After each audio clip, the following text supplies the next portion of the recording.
I look at a cycle, I look at so many different factors.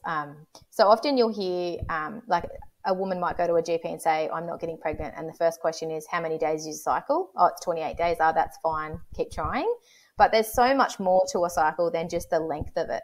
So for me personally, I look at things like the first thing I look at is how long is your cycle? And if it's between sort of 24 and 36 days in length, that's considered a regular cycle as per I'm a FEM certified fertility awareness educator. So that's the FEM parameters.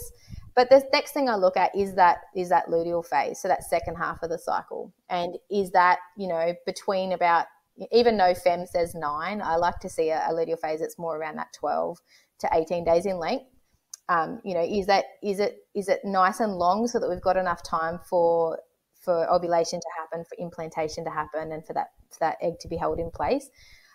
So that's the second thing I look at. And then also we look at things like your actual period itself. So does it come without much fanfare? So does your period just arrive, and is there, a couple of days of medium to heavy bleeding and then it sort of tapers off? Or is it the sort of period where it's coming because you have huge crashes in your emotions leading up to it, and you have lots of pain and lots of clotting and really heavy bleeding? So those are all signs that there could be something a little bit off with your cycle and could warrant getting checked.